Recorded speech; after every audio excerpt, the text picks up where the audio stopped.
All right, we'll go ahead and get started. Hi, and welcome to the webinar. My name is Emma Stalker. I'm the Director of Emergency Management at Portland State and one of the facilitators of the Campus Incident Management team. Today, I get to facilitate this webinar focusing on our return to campus. Portland State is located in the heart of downtown Portland in Multnomah County. It is important that we honor the Indigenous people whose traditional and ancestral homelands we stand on. The Multnomah, Cathlamet, Clackamas, Tumwater, Watlala bands of the Chinook, the Tualatin Kalapuya, and many other Indigenous nations of the Columbia River, or wherever you may be today. We must acknowledge the ancestors of this place and recognize that we are here because of the sacrifices forced upon them. In remembering these communities, we honor their legacy, their lives, and their descendants. Today, we will be talking about how we come together again on campus after more than a year apart and a challenging and traumatic pandemic experience. Truth be told, we have lived through a number of difficult experiences this year. Today, we mark the anniversary of the death of George Floyd. Before we begin our presentation today, I ask that you join me in a moment of silence in his memory.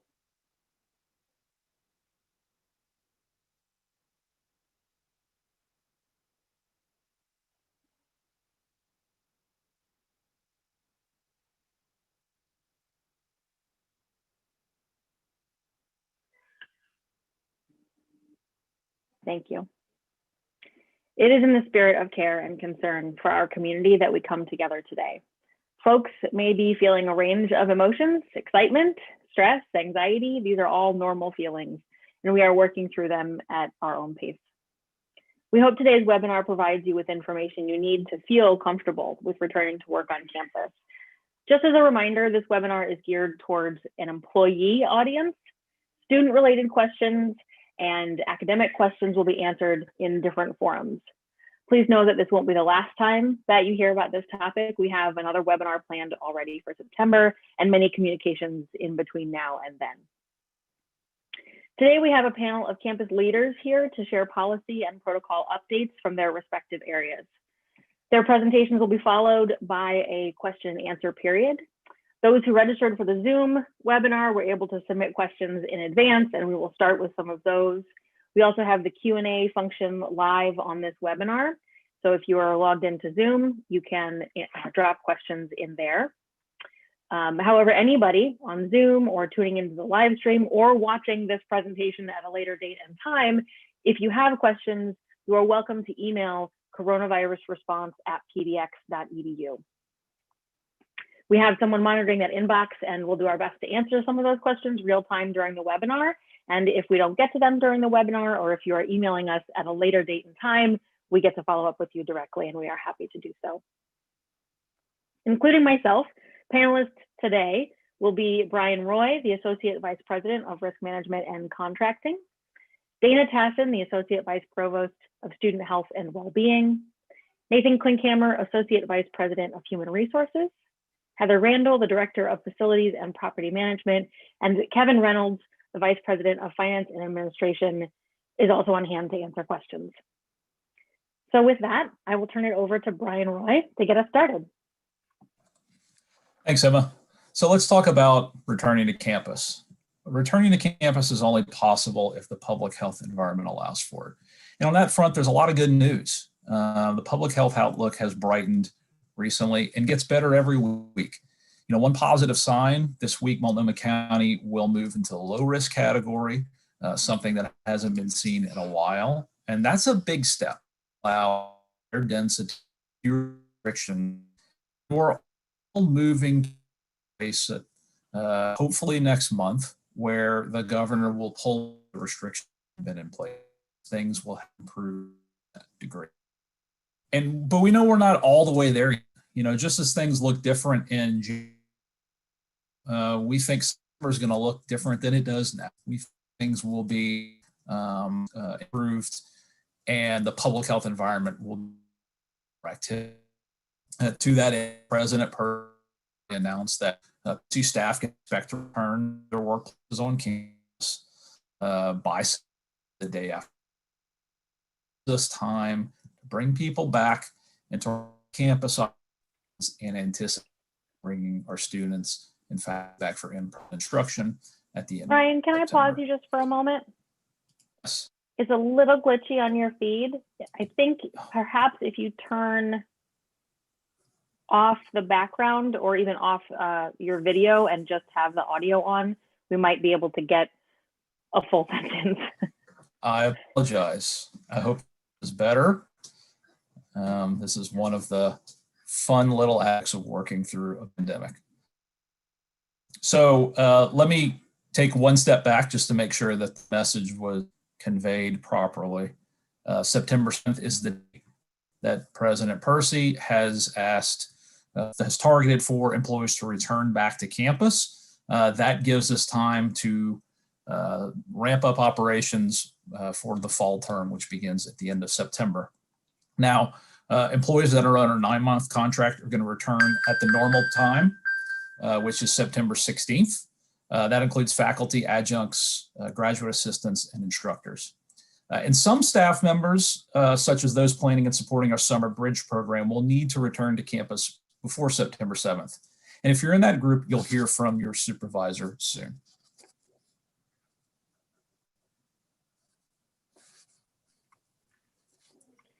Thanks, Brian. So just a couple of questions about that topic that have come in already. These were part of the question set that we got during the registration. We've had folks ask if PSU will still be offering remote classes in fall term. That's a great question. The answer is yes, but more in the way in which we offered remote or online courses prior to the pandemic. So fall term is going to be mostly in person for instruction.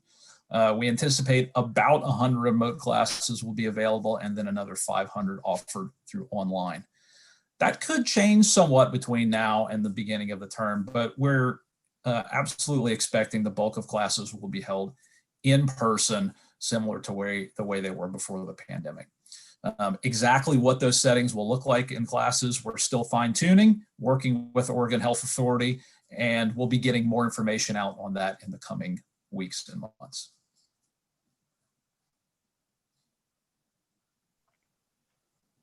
Thanks, Brian. Now, Dana Tassin, Associate Vice Provost of Student Health and Wellbeing, will share some information about the COVID-19 vaccines. Dana? Thanks, Emma. First and foremost, I want to say that we know this is potentially a very stressful time or a stressful topic for many of you. The idea of returning to campus if you haven't been working on campus already. All of us have been operating for the last year with our nervous systems in high alert mode. And that is not going to be easy to just switch off necessarily for some of us. And it might take some time to get used to this idea.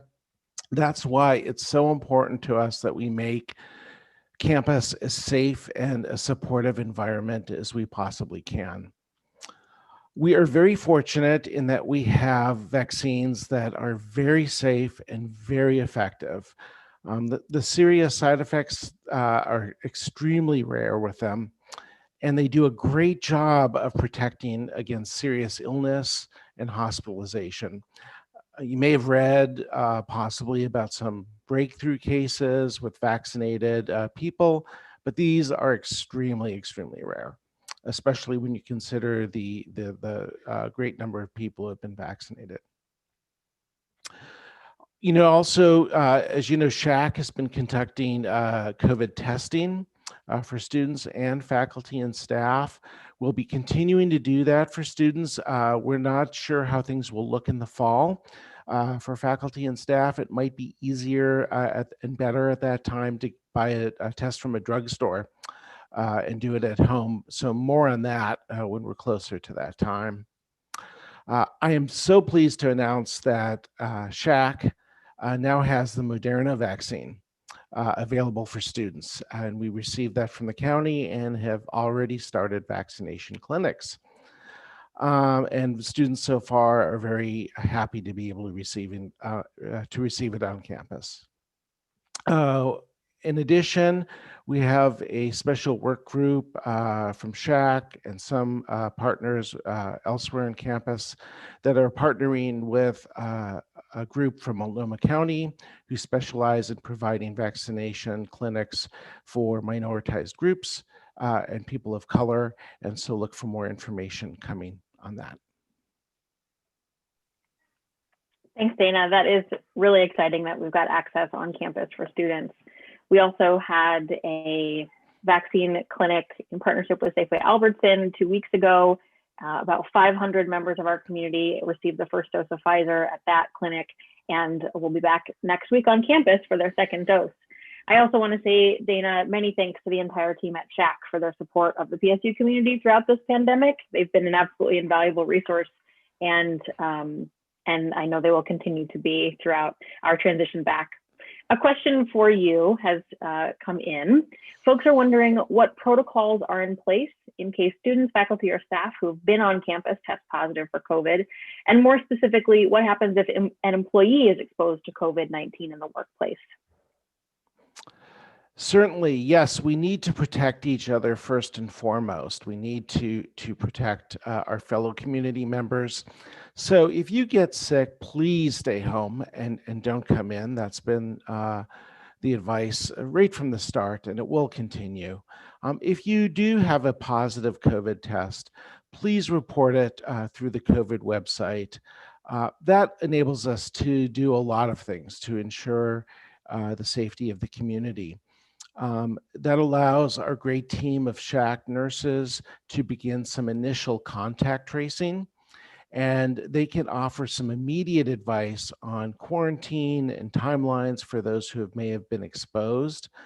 We've been doing this all along since the pandemic started, and even though we haven't been fully on campus, and it's worked very, very well and helped speed up the process to protect our community.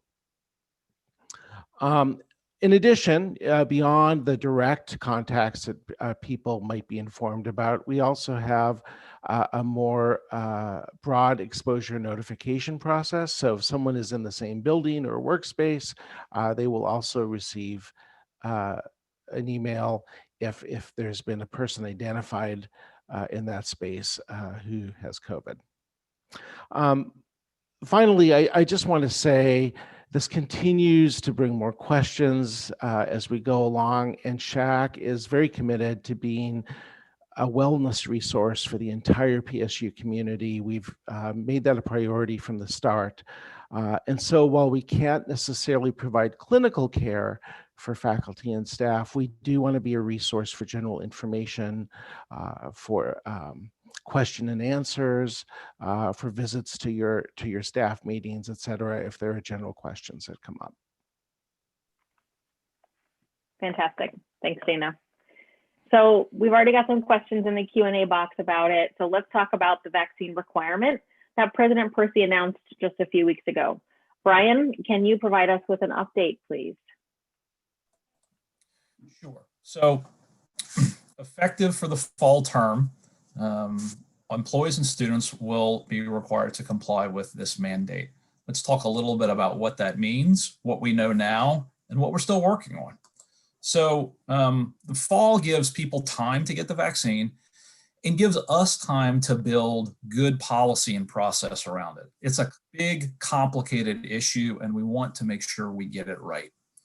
There will be exemptions for medical and non-medical reasons, and pending FDA approving one or more of the vaccines for full authorization, there will be a temporary deferral. For those that are uncomfortable taking the vaccine that has only been approved for emergency authorization, can defer a decision to comply until such time as one or more have been fully authorized. Now, the exemptions here, the medical and non-medical, they are, again, exemptions from receiving the vaccine. It's not an exemption from being on campus. So the process for intaking the vaccine information is still under development. It's quite complicated. There's some technical aspects that have to be built out, and we are working hard to get that out as soon as possible. We do know that SHAC, the Student Health and Counseling Center, will be responsible for managing the student data, which is what they do already for the MMR vaccine, and that Human Resources will manage the employee process as they do for things like leaves and accommodations. So we will update the community on the process and timeline as we know more. You can check our COVID vaccine website for more information. It's linked from the main coronavirus resource website. So that's the big picture. And again, more details coming soon when we have more of the process built out. But please remember, don't ask coworkers or students if they're vaccinated. It's private information. It leads to uncomfortable situations, and we certainly don't want to create that environment on campus.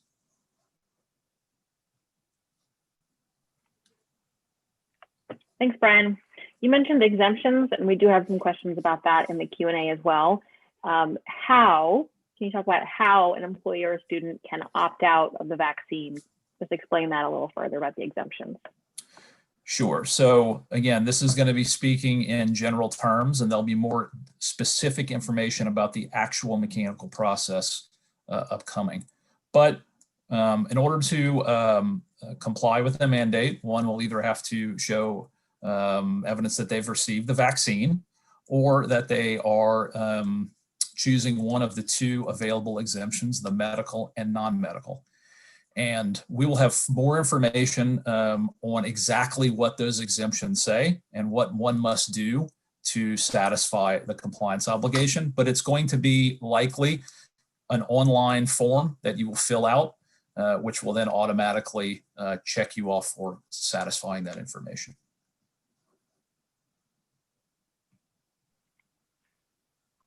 Thank you very much. So this next question that we have is about the health aspects of the vaccine. So Dana, I'm going to ask you to respond here.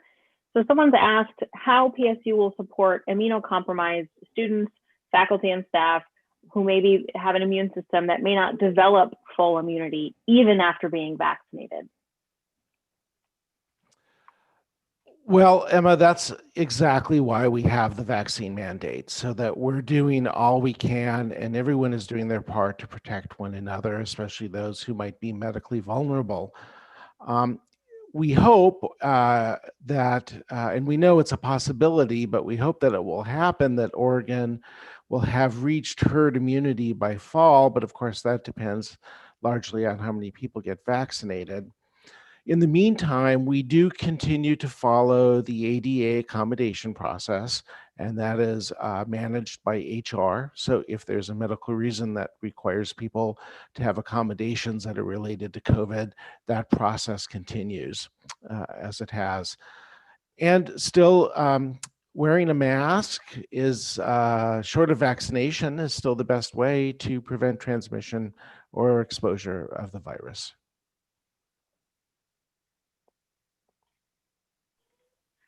Yes, masks. Thanks, Dana. Masks are another major topic, and we want to make sure to address that today.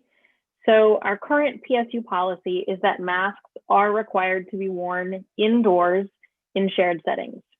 You are no longer required to wear a mask when outdoors on campus. However, the Oregon Health Authority does have guidelines that say that unvaccinated people are strongly recommended to continue wearing masks outdoors. As many of you know, the CDC and Governor Brown have recently changed the guidance related to masks for people who are vaccinated in shared indoor settings. However, PSU is a multi-purpose public setting serving lots of people across many buildings, and our current mask policy maintains a mask requirement for all persons in shared indoor settings. Notice I said shared indoor settings. If you do work alone in an office with a door that closes, you can take your mask off while you're in that essentially a private setting. We've gotten questions that I want to address about the types of masks that are appropriate. It must be a full face covering, nose and mouth. So only a face shield is not sufficient, does not meet the requirement. You can certainly wear a mask and a face shield together. We've also been asked if individuals are required to wear a mask while teaching. At this time, with our current policy, the answer to that is yes. We do have more than enough clear masks for any instructor who would like one. We've gotten questions about that. And I believe we have a link to the mask webpage, and there's a link on there where you can request masks, either cloth masks, single-use masks, or those clear ones for your use. It is an evolving topic, the mask guidance, just like a number of these components, and we will let you know as soon as any policy change, any policy change occurs. And speaking of policies that might be changing, Brian, another one for you. We've gotten several questions about physical distancing and whether capacities in various spaces will be limited in the fall. Yes, that's something that is certainly developing. What we anticipate is a relaxation at the state level on all forms of COVID restrictions. So that includes distancing, that includes capacity limitations. The governor has indicated that once the state achieves 70% of the population getting a first dose of vaccination, she's going to pull back a lot of these restrictions. And so what we've been operating under, sort of the world of 6 feet and very limited gathering sizes, is going to go away. Now, what does that mean exactly for us? We don't yet know for sure. We are currently working with OHA to develop our guidelines for instruction and for other activities for the fall. It's highly likely that physical distancing will not be a required component as we approach the fall term. Certainly, it'll be eased significantly from where it is today. Again, with Multnomah County now entering the low risk category, you're going to see a drop in some of the restrictions at the county level for capacities and for activities. We're continuing to work with OHA on this so that we have real clear guidance around the use of spaces in classrooms, and we expect to have more information exactly on what that'll look like before too long. Thank you very much. So we have, over the last year, learned a lot about how the coronavirus is transmitted. And many people are wondering what we've done on campus related to the physical environment, air quality and water quality and things like that. So now I'd like to invite Heather Randall, the Director of Facilities and Property Management, to walk us through these various measures that have been implemented. Heather? Thank you, Emma. Throughout the past year, we've had a team of over 100 professional facilities and custodial staff on campus, keeping the buildings operational and addressing safety concerns for folks who've been living and working on campus during the pandemic. We've also been preparing the campus for everyone's eventual return. For our ventilation systems in our buildings, we've been following COVID-related recommendations, from ASHRAE, the American Society of Heating, Refrigeration, and Air Conditioning Engineers. And we've also been working with Dean Richard Corsi from PSU's College of Engineering to confirm that we've been following best practices and current research to minimize risk in our indoor spaces. So what that means is that our facilities team has improved the filtration on all of our campus ventilation systems in buildings where possible. Last year, we installed filters that are known as MERV 13 filters in about 30 campus buildings. And we've adjusted ventilation system settings to provide optimal levels of outdoor air. We've also obtained portable HEPA air filter units, and we've been using them in smaller active classrooms this past year where instruction has been occurring. And we plan to have the HEPA units in smaller active classrooms in the fall as well. The units are most effective in smaller spaces. So some additional smaller spaces, non-classroom office suites, and so forth are currently being evaluated by PSU's Environmental Health and Safety Department for possible additional HEPA units. Other supplies that will be in place in classrooms include hand sanitizer and disinfectant wipes. Mask dispensers are also planned to be installed inside entrances to campus buildings. And we've actually installed a lot of additional hand sanitizer dispensers in public areas already. Similar supplies for department suites and areas are available at no charge to departments upon request. There's an online request form to do that, and you can find it on the Coronavirus Response website. We've also been very proactive in managing campus water quality in our buildings. Large vacant buildings can have bacteria develop in the potable water due to non-use. And our maintenance teams have been flushing all the fixtures in every campus building regularly, following guidance from the Portland Water Bureau and other agencies to prevent that kind of bacterial growth.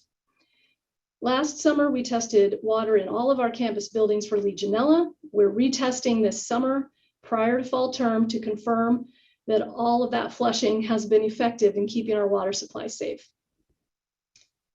For the past year, we've also been installing plexiglass barriers at various reception desks and student and public-facing counters across campus. We're continuing that work throughout this summer. And we've done a lot of security-focused work, improving exterior locks, doors, lighting, and more, which has been really essential while the campus has had low occupancy and will also serve us well, I think, going forward. Thank you, Emma.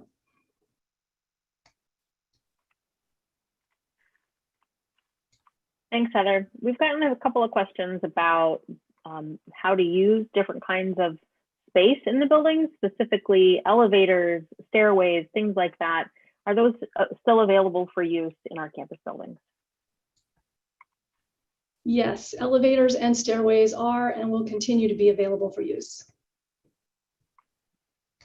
Thanks, Heather. And you mentioned, and I think it's worth noting again, that your teams have been on campus through this entire pandemic, working so hard to keep us safe. So many thanks to that whole team. We're gonna go ahead and turn now to Nathan Klinkhammer, our AVP for Human Resources. Nathan, can you let us know a little bit more about the support programs that are available for PSU employees ongoing and in support of this transition? Yeah, terrific. Thanks, Emma. And I have seen quite a few of the questions. It seems like we have a number of questions around accommodations and the vaccination confirmation process. We'll address some of those here, but I do see those questions. This has been a long time. I think some of us maybe foresaw this back last March. I know that I was not one of those. I didn't think it would go on quite this long. And some of us have been on campus all along, while others of us, it's been quite a long time since we've been on campus. This is going to take conversations. I don't think there's anybody out there that would think otherwise. It's going to take work. We want to make the transition as smooth as possible. And although there are unknowns and there will continue to be some unknowns, we want to start those conversations as soon as possible. The questions I see out there today are an example of folks want to have certainty. We want to understand what's going on. We want to provide you with that certainty wherever it's possible. And we do see and sometimes understand that there are not questions. We don't know, for example, the specific circumstances around what the situation will be in September. So we're all going to stay nimble. We're all going to stay flexible, and we're going to work together to overcome these challenges. I know many areas have started these conversations, and that's a great thing. And we want to continue that. In order to facilitate those conversations, HR has been working to put together resources for folks to help have these conversations, to support these conversations, and to provide additional information about, as an institution, what programs we have available for folks. There's a link available on this slide. If you take a look later, or if you go to the HR homepage, we'll make sure to get that support resource linked as soon as possible. And thanks already. The materials that you see so far are, a reflection of everything. There are a lot of the things that we have heard from the campus community for providing input on our processes already, not just now, but throughout the pandemic. And we'll continue to partner. Our intent is to continue to partner with all members of our campus community, including our union partners, AAUP, GEU, IOPSI, PSUFA, PSUPA, and of course, SEIU throughout. So I thank you in advance for that ongoing communication. As far as specific programs, and I guess right now we'll be talking about leaves, we have a number of program extensions. We've had support programs throughout this process, and we have looked at and we'll continue to extend some of those programs through to the end of the summer, August 30th. That would be the PSU COVID-19 sick leave. The vacation cap will also be extended through August 30th. and the emergency communications allowance. All of those programs will continue on through August 31st. For the sick leave, I do want to call out whether it's the PSU COVID-19 sick leave or regular PSU sick leave, that's available for use throughout the vaccination process, whether that's attending an appointment for a vaccination or recovering should there be any side effects from the vaccination as well. Those hours are certainly there and available for that. We also, as we heard a lot about the folks that may be immunocompromised, may have other health concerns or other family concerns around this return to campus, coming back to campus, or just working through those problems in general. Please, a reminder that the FEMLA, the OFLA, and the accommodations, the ADA accommodations programs are great options to explore. There's too much information to get into those fully today, but know that if you are immunocompromised, if you have concerns about attending campus, explore that. Please look on our website. There is a lot of information out there. If you have specific questions about your circumstance, please contact our leaves and accommodations team who will be able to work through that interactive process with you. This webinar is obviously it's a continuation. This is not the first conversation we've had around this. It will not be the last conversation that we've had around this. HR is committed to sharing information regularly, additional webinars, podcasts, newsletters, web materials. We want to hear from folks and to help explain all of the nuances here.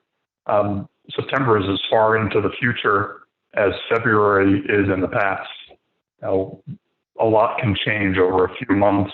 We want to make sure that our information is being updated as quickly as possible. And obviously, we thank everybody in advance for your partnership. Although the focus here is September's open campus, we are also thinking about the future of flexible work arrangements at PSU, and we anticipate those options will continue to evolve again in collaboration with our partners. We really appreciate everybody and all of your input, and we look forward to seeing many of you in person in the fall. Thank you.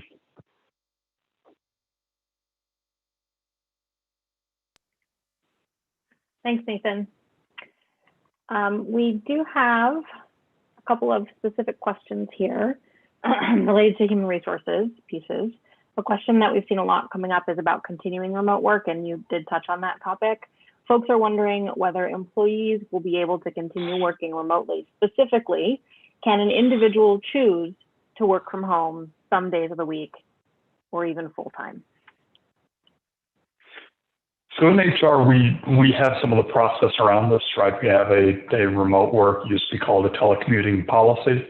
That policy supports many of the needs that folks have here. The conversations that need to happen are between supervisors and teams in areas and individuals. This will come down to business needs, thinking about where our services are delivered in the fall. And with this experience we've had over the past year about what things work well remotely, what things maybe do not work as well. But yes, our intention is that program will see increased utilization through the fall and onwards.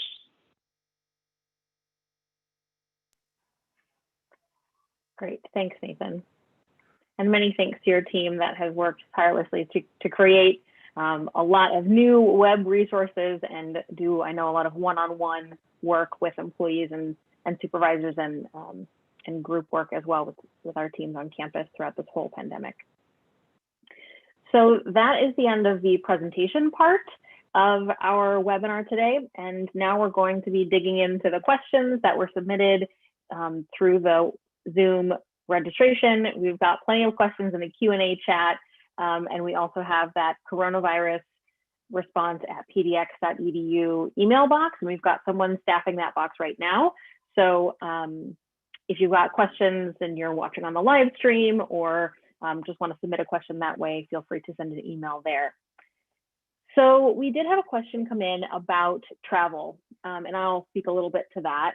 As many folks probably know, fairly early on in the pandemic, we suspended all PSU-related travel, And that's been listed now. So we've got updated guidance on the Viking travel website. You can check that out for updates on the travel policy and what is determined to be essential travel, or as those designations change. So that's been updated, and that new information is live online.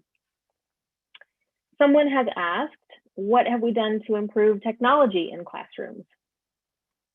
I wanted to share, while we don't have someone from the Office of Information Technology on the webinar today, their teams have worked very hard to get the classrooms ready for this year, for next year, and for the future. PSU has upgraded over 130 general pool classrooms with Zoom classroom technology, which includes microphones. So for using Zoom Classroom, you can easily connect a group of people sharing a physical space with people learning or working remotely. The technology also has a record feature. You can record the lecture with or without the streaming. So a lot of options there. And Academic Technology Services Group has a Zoom classroom guide that is available online. And they'll be reaching out to instructors teaching in the fall with training opportunities and provide additional support material over the summer. So keep an eye out for that. Heather, this next question I'm going to pose to you, and it's about parking. What will parking costs and options look like?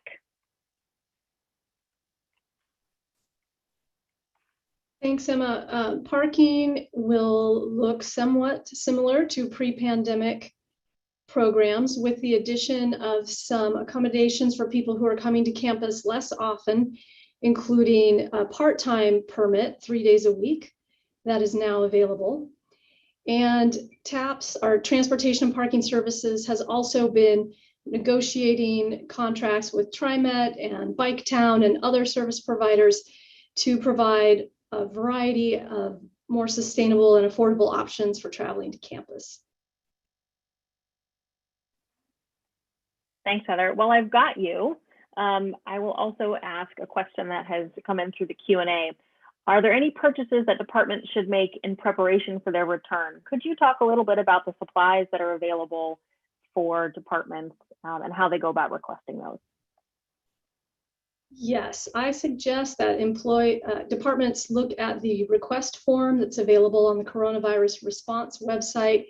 It specifies what supplies are currently available at no cost to the department, which includes hand sanitizer, wipes, and masks. Off the top of my head, I think that's the core of what's available at no cost to the department. There might be an option in there to put special requests or questions as well. You can certainly ask our materials management teams. And if there are other supplies that you feel should be considered on a campus-wide basis that a lot of departments are going to need, feel free to email that to the coronavirus response email address, and we'll consider that. Thanks, Heather. So I want to pose a question to Brian. This one has come in a couple of different ways in the Q&A and in the email box, and it's about the vaccine policy, specifically about groups that we might know now or could anticipate being exempt from the vaccine. There have been questions about if visitors to campus will be required to document their vaccination status, people who might be coming for a tour or just for a business meeting or something like that.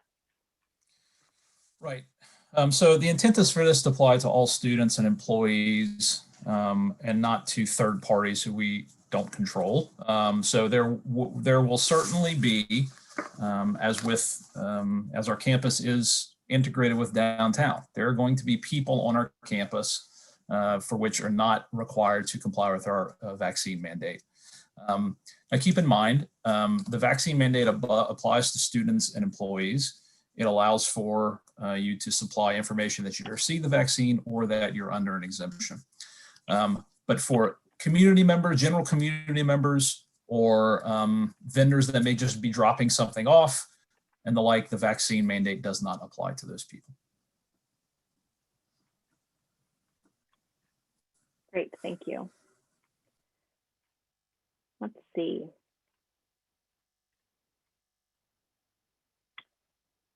We have a question that's come up a couple of times from the email. The plan for staff who are meeting with people who are not required to be vaccinated. Dana, I think this goes back to some of your comments about protecting the community's health overall. Could you speak a little bit about that, about how we interact with people when we don't know their vaccination status, or if they're not part of that required group for the vaccination policy?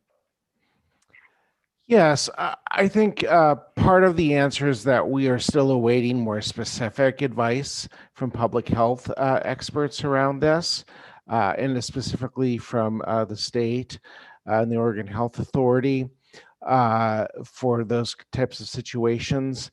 However, in the meantime, of course, the best thing you can do is be vaccinated. If you cannot be vaccinated due to a medical reason or another kind of exemption, then it would be best to consult with your physician to get their kind of recommendations if there is anything special that you needed to address with HR. And then barring that, then there would also be recommendations about, being with a mask in a certain area to prevent transmission. But again, those are details that are still being worked out. Great, thank you. Heather, we have a few questions in the chat about HEPA filters and smaller spaces. Could you confirm or clarify for us how and where HEPA filters are being used around campus? Absolutely, Emma, thank you. Right now, the focus is in smaller spaces, typically less than 1,100 square feet, where in-person contact is unavoidable with other groups. For instance, we're not putting them in single offices where a single employee can close their door and work. We're also prioritizing the campus buildings where MERV 13 filtration is not an option on the ventilation systems. Some ventilation systems have limits on the size of filters that they can take. So those are the criteria right now that the Environmental Health and Safety Department is working with to evaluate spaces.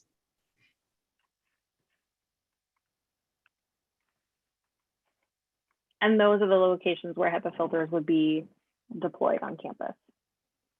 Right now, they are planned to be in smaller classrooms that are scheduled for the fall, and other areas are being evaluated. Great, thank you.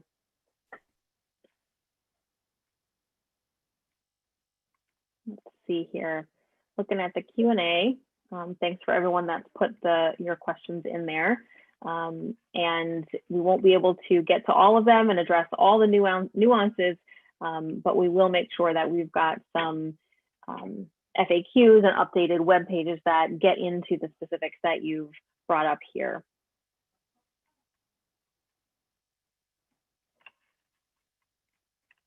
Let's see.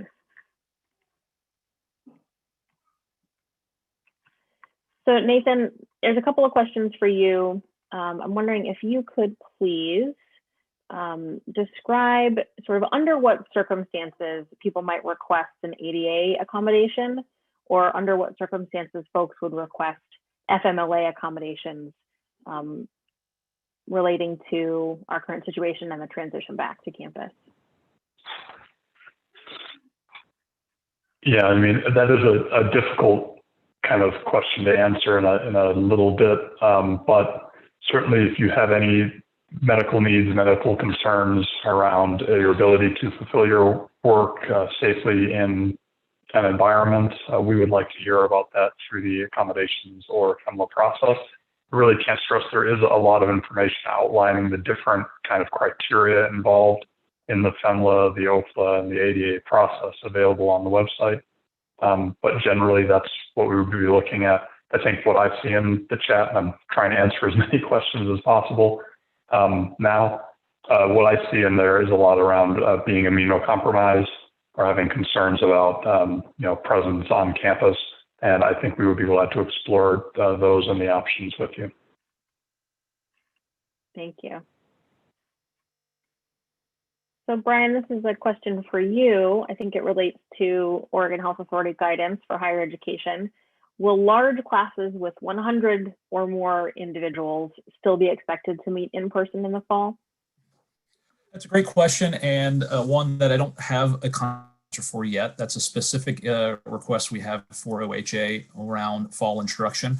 Here's what we know from them. We've had conversations with Dean Seidlinger, who's the Chief Medical Officer of the state, and it's OHA's belief that classroom setting, especially in September, we have months of vaccine rollout, overall a much better public health environment that low risk setting that require physical distancing. We do expect that OH restrictions or at least limitations, but we don't yet know what that means. 500,000 that we're eagerly working better definition. I would expect very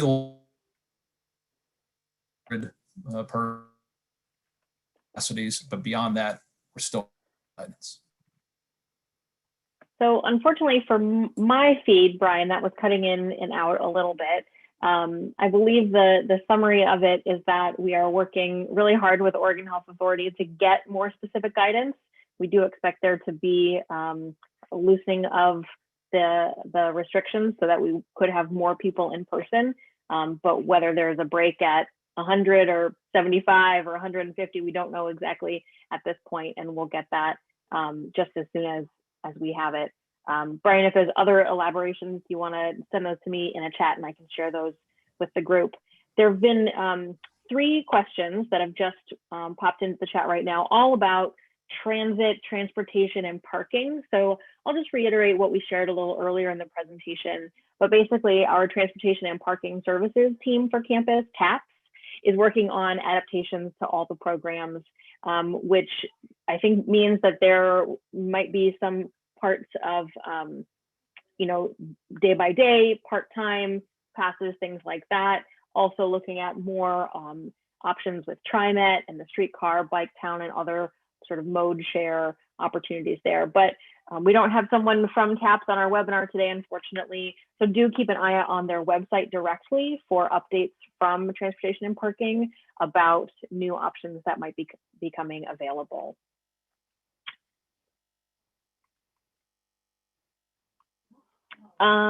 Yes, so wanted to share with folks a few other places that key information will be available for return to campus topics. The research town hall will be held on June 1st at 3:30, and you can check out the Research and Graduate Studies website for more information about that. There's a question here about classes resuming in all buildings on campus where classes are typically held. What about RLSB? Our registrar has worked really hard to schedule all the classes that are coming back on campus, and we are utilizing all of the spaces that we typically would for classes. So that includes all of PSU buildings, and as far as I understand it, RLSB as well.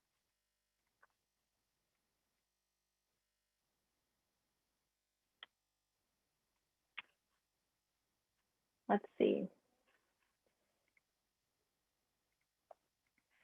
So a question for Heather, one more about ventilation. It's a hot topic today. Curious if facilities considered some of the buildings with fixed windows and whether replacing the windows would be an option to allow that ventilation. Thanks for that question, Emma. It's a good question. Replacing windows in one of our large campus buildings would, of course, be very expensive and a time-consuming project. And additionally, opening windows in buildings with modern HVAC systems can actually interfere with the optimal performance and filtration that the HVAC system provides, that the ventilation, the heating and air conditioning system provides. And I want to reassure folks that we have been working, again, with Richard Corsi, who's a world-renowned expert in indoor air quality, to adjust the settings. We have in-house experts who have decades of experience maintaining and optimizing ventilation systems. We've upgraded filtration. So we have done a lot. And there is a website available, we can post it in the chat, that lists all the buildings that have MERV 13 filters installed. I know people are concerned about that. And where possible, buildings that cannot accept those filters, we've upgraded the filters to the extent we can, or we've adjusted indoor air ventilation settings to the best of our ability to optimize the indoor air. So I hope that answers the question. The short answer is we have not considered replacing windows for many reasons at this point. Thank you. Thanks, and I need to correct something. I misspoke about the time for the research town hall. That's actually at 2 p.m. on June 1st, and I've put a link to the event item, the event website there in the chat for everybody. Wanted to provide a little clarification. We have a question here. You mentioned that student employees are not covered by the topics in this session. Is there a separate session for that? Wanted to clarify this, the information here was really geared towards employees, and that's employees of all types. When we said that the information about students or classrooms or classes and academic matters would be covered in other forums, we meant students in their learning capacity as a student. The topics about their employee work here on campus, the information we provided here today does apply to them.